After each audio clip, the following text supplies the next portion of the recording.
It's 35 day in Japan because yes, in Japan we have days that are dedicated to specific cars, and today, you see? Now, before we see what is the best possibly 35 ever made ever in Japan and in the world ever, let's go and take a look at other cars that may pull in here in Daikoku tonight. 35 day. Fully functional headlights. That's the purplest 35 ever. 35 day wouldn't be a 35 day without this particular guy. Can I see inside? Okay. Let's take a look. So what is 35 day? Well, 35 day is a day dedicated to the GT-R R35. Why is it 35, you may ask? Well, because in Japan they count dates going by year, month, day. Today is March the 5th, so it's the third month of the 5th day. There is a bunch of other days that we actually quote unquote celebrate. We have 32 day, March the 2nd. We have 34 day, March the 4th. We have 33 day, guess what? But we also have a bunch of other days that I'm gonna let you guess. We also have actually days that are not dedicated only to JDM. For example, we have 911, September 11. Then on 32 day, we also have a bunch of other cars, like for example, the sunny, because in Japanese, sun, ni reads sunny. But also there is another car that is special to 32 day that I'm gonna let you guess in the comments. But today, we're talking about 35, sun, go, March the 5th. It is still a little early here at Daikoku, especially for a weekday, but some 35s did pull in. We actually saw this bad boy on the highway coming in right here. So first of all, this guy really thinks that he's better than us because that's a 2024. And looking at the seats, I think it's a black edition of the 2024, but don't quote me on that. Personalize the license plates to be a 35 just in case you hadn't noticed that he's better than you. Black edition or premium edition, I'm not 100% sure. What I do know is that I'm not the biggest fan of these wheels. We missed 33 day because it was raining holy hell, so I didn't come here, but we have been blessed with one of my favorite 33s around. You can't really see it, but the color is really, really fantastic. Midnight purplish.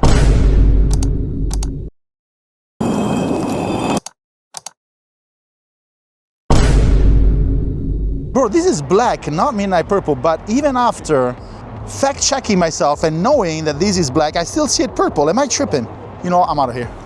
The wheels, if I say so myself, are super awesome because it's the same ones that I'm mounting, granted different size. What I don't have, that he does have, is freaking everything on the engine. From the Nismo strut there, to Midori tuning, HKS engine, manifolds, turbos. Like, this guy put everything on it. And that's the owner right there. That's so cool, man. I am a sucker for hoods that have these kind of vents. It reminds me a little bit of the 34, but mostly like, look how angry it looks. It feels more balanced. Secondly, it feels that it can breathe underwater. Here's the other design of the grid. As you can see, this one is kind of like flipped over. So the wide corners are at the top, not at the bottom. That's the car that front belongs to. Now, coming in, I thought that this was a top secret wing. Correct me if I'm wrong. It looks like it. The back actually also looks like either top secret worked on it or Varys worked on it. I really, really like it. Perfect. Like perfectly, perfect. Like literally, like perfect. I could have not directed him better to be in the way. Now, granted, I am the one filming, of course, people should be free to move around. But honestly, I'm not complaining about him, I'm complaining about my luck. If I had directed an actor to be in the way, I would have not been able to do it as well.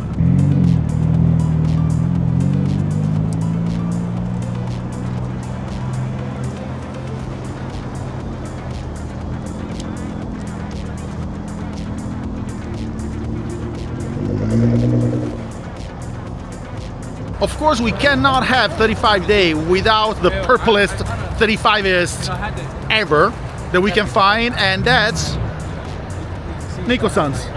I remember these cars since before I even started making content, and now for 35 day, that's the purplest 35 ever. Full Liberty Walk setup. This is a first generation. How do you know? Well, I know because I asked them, but you can also see from the inside. I've had permission to open the door, shut up. So first of all, it's all purpled out, as you would expect. This one is what gives away the first generation also. The wheel as well. But you see, that I think is redone right there. the carbon fiber. So now we have even more purple and more GT-R. That's the inside. That's the back that shouldn't even exist because 35s have the back just for taxes purposes. Nobody will ever convince me otherwise. Now, I'm particularly attached to this car because I remember it from before we started making videos, and it's still around. First thing to notice, and possibly the most important one, is that where the hell is my sticker, bro? Look at that. Love this logo of Liberty Walk. This is actually the first logo I remember of Liberty Walk. Let me see. There you go. Another really cool one is this bad boy right here. Matching wheels, because Nico likes purple. Liberty Walk Sun.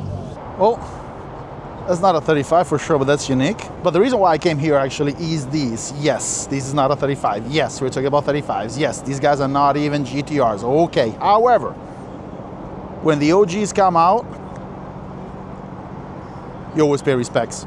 These are the freaking giants here at Daikoku. They are here at almost every commended car holiday. The one that usually attracts more attention is the Pendem 240. Pendem 240 is freaking wild, fam. But actually, the one that I would go for, bam. I don't know if it's the cleanliness or how, like, it looks like it just put through Photoshop with high texture and definition. Like, look at how clean it looks. This is absurd.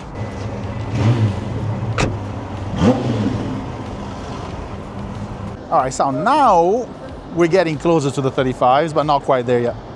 More OGs.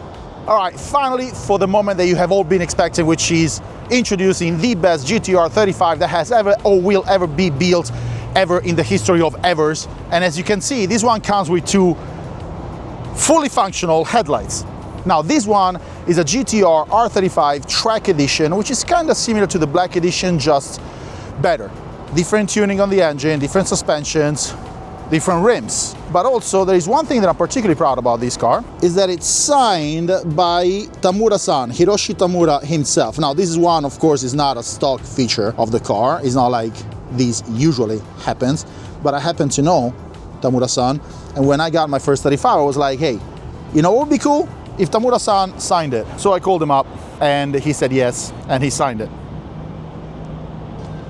I like that. So this GT-R also comes with a GT-R logo, GT-R taillights, a fully readable license plate, and a carbon fiber diffuser. This model is a 2015 GT-R. You can see it from the front, but this diffuser I don't think is stock on the regular GT-R or even the Black Edition.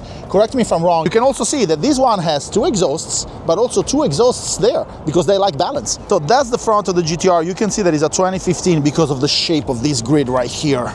You see that it's shaped going out, with the bottom corner being out, and then I'll show you the other variant. This GT-R 35 has something in common with literally every other Japanese car. Something that a lot of people do not seem to know is that every Japanese car built for the Japanese market has a speed limiter that locks you out at 180 kilometers an hour. For the Americans among you, I don't really know how many miles that is off the top of my head, but it's not very many miles. And that happened because it was part of an agreement that all the companies that manufacture cars in Japan had to abide by because the government pressured them to do so. There were too many accidents happening in Japan apparently, and the government blamed the speed and the power of the cars. So the companies decided to build engines that were smaller, less powerful, but they still needed to sell those cars, so they decided to make them tunable into oblivion. And that's why to this day, Japanese cars are so good when it comes to tuning. Well, part of the agreement is that the cars also had to be limited in speed, and this particular GT-R R35, as angry as she is, still has the limiter on because it's still under warranty, and I don't want to avoid it yet.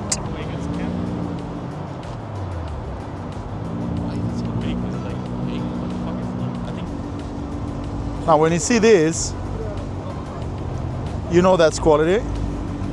And he is the owner, founder of Pentruth and the tuner of Pentruth, which is also where Tamura tunes his 32. So I've known about Pentruth for a while, but I actually have been able to go to the shop where I met the founder of Pentruth through Tamura-san himself. Now, you may or may not know about Pentruth, but they are really, really legendary tuners, and their history starts with, well, a very particular club. When I was talking with the guys at Pentroof, they explained to me that what they really liked, what they really wanted to do was to find that balance between a race car and a street car. So you don't want something that is too oriented towards racing, and you don't want something that is too mild, tame, and that's essentially the compromise that they found, and their cars espouse that spirit. Now, for real, a 35-day wouldn't be a 35-day without this particular guy. Konbanwa.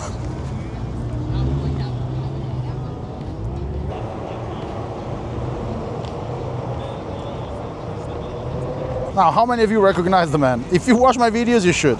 So that's the only 24 Nismo that we have tonight, that I've seen at least. And that belongs to, if you haven't guessed it until now, that's Tamura-san. And Tamura-san is, I was saying, the only 24 Nismo, and it belongs to Tamura-san, who, if you have not recognized until now, he is, well, widely considered one of the fathers of the GT-R, and he is the project manager of the GT-R R35, which kind of makes it perfect for 35 day. Nice to see you again.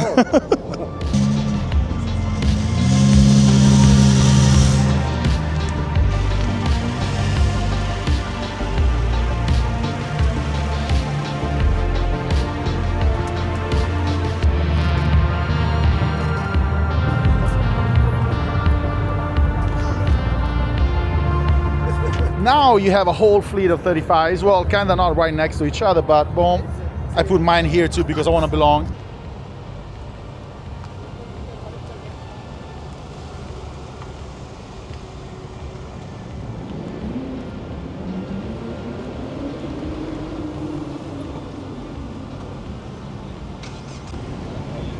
They say that the Nismo 2024 Special Edition is the perfect GT-R 35. I am inclined to agree with one proviso, the sound, but you can fix that. However, there's two of them. So if something is perfect, just how many of them can you have in the same spot at the same time?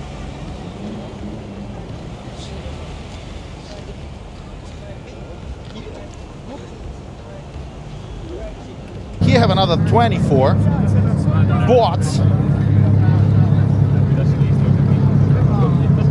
the color really wins. Like, for those of you who know, that's actually very close to my favorite color for any car. European is better. Now the green T-spec goes hard. See the orange calipers there? That's when you know that the GT-R 35 is angry. Yellow gets a pass too. That's the other angry color. Kind of like red and black for the Alfa Romeo. I feel my editor and very good friend mentioned that I should change the color of my calipers because they're orange. He doesn't know. That is an almost identical spec to mine. I'm offended.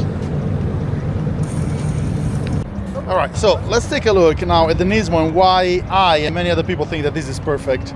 Okay, first of all, the front is one of my favorite designs ever, period. Body kit of the 35 is fantastic. I really like the 2024. I want to do my 35 with this. Can I see inside? Okay. Let's take a look. Now, that is one of my favorite things in the GT. So the first time I drove this car,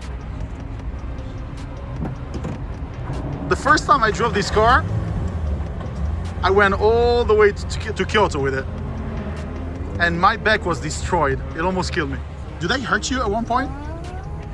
I cannot say comfort, but we evaluated about some daily use cars we can use. Yeah. I can suggest to you about for some short-term distance travel is easier. Yeah, the first time I drove it, I drove 500 kilometers with it, and my back was hurting crazy, but then I got used to it. I actually like it a lot. This is for working of model year 24, 25 car is way better for the body construction. Is for working for the damping system. Right. I'm talking about for body damping, not the shock absorber. Right. Damping system itself is corner damping, but body damping is working for this special body. That's why for you can feel about for not comfort but acceptable more than for previous hard suspension. Ah, I see. Look at that. Okay, there's carbon fiber everywhere. One of my favorite parts of these is and always will be the seats. Of course, you know, carbon fiber, There is one thing that I don't know if I'm weird about that I really like, is that sports seats are actually mechanical. So you don't have, like, for example, my car has you know, dials here to move it forward, up and down and whatnot. This one is actually mechanical, which is surprising even considering that this is a track car. Track cars usually can't even go forward and backwards, and you know, of course you can remove the wheel. Then you have way more carbon than the average. You have Alcantara everywhere. If you're looking for a track car, this actually beats most of the cars that I've driven. It's absolutely crazy. Well, to be fair, I'm kind of partial because the GT-R R35 is one of my favorite JDM and cars across the board. So I may be partial, but hey, dude, I mean, you cannot not tell me that this is so freaking fire. Did you know you can actually feel the weaves of the carbon on the Nismo wing? Sorry, Tamura-san. All right, and this is it for 35 Day, March the 5th, the day dedicated to the 35 here in Japan. And we have seen quite a bit of them, and I knew that Tamura-san was gonna show up. And by the way, for those of you who have not connected the dots, that's the guy who signed my GT-R. Today was a nice evening, but it is still a weekday, so I am kinda gonna have to go home. But guys, this is Lucio, aka Italian in Japan of RPN Generation. Thank you so very much for watching. Consider commenting and subscribing because it does help a lot. In the meantime, stay safe. Remember the beginning of the video when I said, guess what other car belongs to today? Well, this is the moment. If you haven't come up with the answer yet, mute me. I'm about to say it. No spoilers. Mute me.